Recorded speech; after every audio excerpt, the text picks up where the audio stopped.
رسول اللہ صلی اللہ علیہ وسلم ہمارے لیے رول ماڈل ہیں، اسوہ حسنہ۔ آپ کی سخاوت رمضان میں تو تیز ہواؤں سے زیادہ ہوتی تھی، آپ سے زیادہ سخی بھی کوئی نہیں، ہر ایک کا خیال کرنے والے، ہر حاجت مند کو دینے والے، عطا کرنے والے تھے۔ بلکہ بعض مرتبہ کیا ہوتا کہ کچھ ایسے لوگ نبی علیہ السلام کے پاس آتے جو فقط مال کے خواہش مند ہوتے تھے، اعمال کے نہیں، فقط دنیا کو چاہتے تھے، آخرت کو نہیں، دنیا کی مدد چاہتے تھے۔ لیکن جیسے جیسے ان کو نبی علیہ السلام سے مال ملتا گیا، ان کی دنیا کی ضرورت پوری ہوتی گئی، نبی علیہ السلام کی صحبت، آپ کی دعائیں، آپ کی توجہات، آپ کی نظریں، اللہ سے آپ کا تعلق ان کو ایمان میں ترقی دیتا گیا۔ کافر تھے تو ایمان بھی دے دیا۔ نبی علیہ السلام کی مبارک عادت یہ تھی کہ جب کوئی آپ کے پاس کوئی سائل آتا، مانگنے آتا، آپ اس کو عطا فرما دیتے۔ اپنے پاس ہوتا تو دیتے، اپنے پاس نہ ہوتا بعض مرتبہ کسی سے قرض لے کے دیتے، اور اگر کبھی بہت ہی ایسی پوزیشن ہوتی تو پھر بہت ہی آرام سے، بڑے اچھے انداز سے اسے معذرت فرما لیتے، اس کو جھڑکی نہ دیتے، اس کو برا نہ سمجھتے، باتیں نہ سناتے۔ ہمیں ان اخلاق کو اپنانے کی ضرورت ہے۔ ایک مرتبہ نبی علیہ السلام بیٹھے ہیں، سیدنا عمر بھی بیٹھے ہوئے تھے اور صحابہ بھی بیٹھے ہوئے تھے۔ کوئی سائل آیا، اس نے کہا مجھے کچھ چاہیے۔ آقا نے فرمایا کہ دیکھو بھئی میرے پاس تو ابھی کچھ ہے نہیں، تم فلانی جگہ سے اپنی ضرورت پوری کر لو فلانے بندے سے، اور اس کو میرا حوالہ دے دو، ادائیگی اس کو میں بعد میں کر دوں گا جب میرے پاس آئیں گے، ابھی میرے پاس نہیں ہیں، تم میرے ریفرنس سے اپنا کام کر لو۔ وہ سائل تو خیر چلا گیا۔ آقا صلی اللہ علیہ وسلم کے اس عمل کے اوپر حضرت عمر فاروق رضی اللہ تعالی عنہ نے نبی علیہ السلام کی خاطر ایک بات ارشاد فرمائی، عرض کیا یا رسول اللہ، اللہ نے آپ کو اتنی تو تکلیف میں نہیں ڈالا نا، اتنا تو مکلف نہیں بنایا آپ کے پاس، نہیں آپ منع کر دیتے، آپ کیوں قرضے کا بوجھ اپنے ذمہ لیتے ہیں، کیوں اتنی تکلیف اٹھاتے ہیں؟ نبی علیہ السلام نے جیسے ہی حضرت عمر کی یہ بات سنی، چہرے کے اوپر ناگواری کے اثرات پیدا ہو گئے، لیکن آپ خاموش تھے۔ ایک اور صحابی نے نبی علیہ السلام کے مبارک چہرے کے اوپر ناگواری کے اثرات دیکھے تو فرمایا یا رسول اللہ خرچ کیجئے اور عرش عظیم کے مالک سے کسی تنگی کا خیال نہ کیجئے۔ نبی علیہ السلام کی طبیعت خوش ہو گئی، آپ دے کے خوش ہوا کرتے تھے۔ یہ دینے کے بعد خوشی کو ہم انجوائے کرنا سیکھیں، یہ خوشی کچھ اور ہے۔ ایک واقعہ اور نبی علیہ السلام کا سنیں۔ حضرت بلال رضی اللہ تعالی عنہ سے ایک مرتبہ کسی نے پوچھا نبی علیہ السلام کی گزر بسر کیسے ہوتی تھی، تو کہنے لگے کہ میں ہی ان کا خیال کرتا تھا، آخر وقت تک میں ہی تھا۔ تو ایک مرتبہ یہ ہوا کہ مشرکین میں سے ایک مالدار شخص میرے پاس آیا، کہنے لگا بلال تم اپنی ضرورت کے لیے، نبی علیہ السلام کی ضرورت کے لیے جگہ جگہ سے قرضہ لیتے ہو، کبھی اس سے لیتے ہو کبھی اس سے لیتے ہو، تو ایسا کرو آئندہ مجھ سے لے لیا کرو،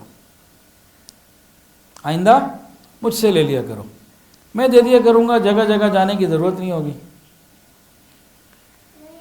تو حضرت بلال نے کہا ٹھیک ہے، ایک آسانی مل گئی۔ اب اس سے قرضہ لیتے، اور نبی علیہ السلام اپنی ذات پہ تھوڑی، اللہ کے راستے میں لوگوں کو دیا کرتے تھے۔ اچھا خیر کچھ قرضہ بڑھ گیا، اور ایک وقت ایسا آیا کہ حضرت بلال وضو فرما رہے تھے، اتنے میں وہ جو مشرک تھا نا، وہ چند تاجروں کے ساتھ آیا، آ کے سلام کیا۔ حضرت بلال نے پوچھا ہاں بھئی کیا بات ہے؟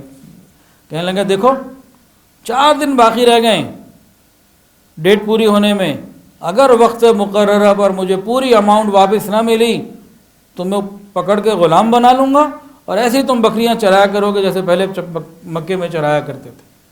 رقم زیادہ تھی۔ حضرت بلال کہتے ہیں میں تو پریشان ہو گیا، ڈر گیا، میں نبی علیہ السلام کی خدمت میں آیا، میں نے کہا یا رسول اللہ 4 دن کا ٹائم، اس میں 4 ہی دن باقی ہیں اور ابھی تو آپ کے پاس ہے دن کچھ دینے کو، کچھ سمجھ میں نہیں آ رہا مجھے، تو میں ایسا کرتا ہوں راتوں رات کہیں نکل جاؤں گا چھپ کے، اور میں روپوش ہو جاتا ہوں، جب آپ کے پاس کچھ مال آئے گا پھر میں آؤں گا، پھر دیکھیں گے کیا کرنا ہے، فی الحال تو میں مدینہ چھوڑ کے جا رہا ہوں۔ یہ اطلاع دے کے نبی علیہ السلام کو تشریف لے گئے۔ اپنا جو بھی سامان تھا، بوریا بستر انہوں نے کوئی تھوڑا سا بنایا، ایک پوٹلی سی بنائی، رات کو سرہانے پہ رکھی کہ کسی وقت میں نکل جاؤں گا، بس دیکھتے تھے کہ ذرا صبح کی روشنی ہلکی سی شروع ہو جائے میں نکلوں مدینے سے۔ اب وہ سو گئے، تھوڑی دیر بعد آنکھ کھلی، دیکھا پھر اندھیرا، پھر سو گئے، لیٹ گئے. پھر انہیں پریشانی تھی کہ رات پوری نہ کہیں گزر جائے، روشنی زیادہ نہ ہو جائے، میں پہلے نکلوں روشن ہونے سے پہلے. اب کئی دفعہ نیند آنکھ کھلی نا اسی بے چینی میں، تو دیکھیں کہ جناب رات ہی رات ہے، ابھی اندھیرا ہے. پھر جب صبح کا وقت ہونے لگا نا، وہ وقت جس پہ وہ نکلنا چاہتے تھے وہ وقت آ گیا، تو انہوں نے ارادہ کیا میں نکلوں. اب یہ نکلے کہ کہیں مدینہ سے جا کے روپوش ہو جائیں، وہ تو 4 دن بعد مجھے غلام نہ بنا لے. اس ڈر سے دیکھا کہ 4 اونٹنیاں کھڑی ہوئی ہیں، مال سے لدی ہوئی کھڑی ہیں یا بیٹھی ہیں. اب یہ تو جا رہے تھے، نبی علیہ السلام نے کسی کو پیچھے سے بھیج کے کہا، یہ آواز دی بلال یہ آ گئے. نبی علیہ السلام نے فرمایا کہ بھئی خوش ہو جاؤ، اللہ نے یہ بھیجا ہے. کوئی حاکم تھا، اس نے نبی علیہ السلام کی خدمت میں ہدیے بھیجے تھے، جاؤ سارا قرضہ ادا کر دو. حضرت بلال خوش ہو گئے، وہ 4 اونٹنیاں لے کے بقی کے قریب جا کے کھڑے ہو گئے اور آوازیں لگا رہے ہیں، کس کس نے نبی علیہ السلام سے قرضہ لینا ہے، آ جائے سارے آ جاؤ. سب کو دیتے رہے دیتے رہے دیتے رہے، سارے قرضے ادا ہو گئے، کسی کا کچھ باقی نہ رہا، سارے قرضے ادا ہو گئے. تاہم 2 اشرفیاں بچ گئیں. نبی علیہ السلام کے پاس آ گئے، ظہر کا وقت قریب تھا، تو آ کے کہا کہ بھئی سب ادا ہو گیا. نبی علیہ السلام اور لیکن یہ 2 بچ گئیں، فرمایا ان کو بھی خرچ کر کے رہو. اب وہ پھر چلے گئے، اب لینے والا کوئی نہیں. اس زمانے کے فقیر بھی جو تھے، جب ضرورت پوری ہو جاتی تھی تو دوبارہ نہیں آتے تھے کہ ابھی تو ضرورت پوری ہو گئی، اب لینے والا کوئی نہیں. شام کو پھر آئے، یا رسول اللہ 2 تو ابھی بھی پڑی ہیں. فرمایا کہ نہیں میں گھر تو نہیں جاتا، میں ادھر ہی ٹھہروں گا مسجد میں ہی. جاؤ ان کو جو ہے نا کہیں تقسیم کرو کچھ. رات گزر گئی، اگلے دن پھر وہ کوشش کرتے رہے. شام کو کہیں جا کے جو ہے نا کوئی حاجت مند ملے، اور وہ سارے کا سارا مال جب ٹوٹلی خرچ ہو گیا، پھر نبی علیہ السلام کو آ کے حضرت بلال رضی اللہ عنہ نے رپورٹ کی کہ یا رسول اللہ سب کچھ جو آیا تھا وہ سارے کا سارے قرضے بھی ادا ہو گئے، جو ایکسٹرا تھا وہ تقسیم بھی ہو گیا، اب اس میں سے کچھ نہیں بچا. نبی علیہ السلام بے ساختہ آپ نے فرمایا الحمدللہ الحمدللہ، بہت خوش ہو گئے اور مسکرائے. اور اس کے بعد خوشی خوشی اپنے گھر گئے. خوشی خوشی کہاں گئے؟ اپنے گھر گئے. جب بندہ خوش ہو تو اپنے گھر جانا چاہیے اس کو. خوشی میں ضروری نہیں کہ کہیں کسی اور کے گھر جائے، خوشی خوشی اپنے گھر گئے، تمام ازواج مطہرات سے ملاقات کی اور اللہ تعالیٰ کا شکر ادا کیا. اور یہ فرمایا کہ ایسا نہ ہو میں اس لیے دیر سے میں نہیں آیا کل رات کہ ایسا نہ ہو کہ بال باقی رہ جائے اور اس سے پہلے کوئی موت ہی نہ آ جائے. نبی علیہ السلام اتنا ہی مہربانی کا معاملہ فرماتے تھے. اچھا، ہمارے پاس بھی کوئی لین دین والے آتے ہیں نا تو بعض دفعہ تکلیف ہوتی ہے ان کے رویوں سے، ان کے طور طریقوں سے، ان کے انداز سے، ان کی کسی بات سے. تو کیا ہو گیا؟ ہم نے اللہ کے لیے دینا ہے کہ ان کے رویوں کو دیکھنا ہے؟ سنیے حدیث، مسلم شریف کی روایت ہے. نبی علیہ السلام جو ہیں وہ مسجد میں جب تشریف لائے، ایک دھاری دار نجرانی چادر اوڑھے ہوئے تھے. اتنے میں ایک بدو آیا، اعرابی دیہاتی آدمی. اس نے نبی علیہ السلام کے قریب آ کے آپ کی چادر کو زور سے کھینچا، آپ کی گردن میں تکلیف ہوئی، نشان پڑ گیا اتنی زور سے، اور بدتمیزی سے چلایا، وہ جو آپ کو اللہ نے مال دیا اس مال میں سے مجھے بھی دو. اب صحابہ کرام تو ادب کرنے والے، محبت کرنے والے تھے.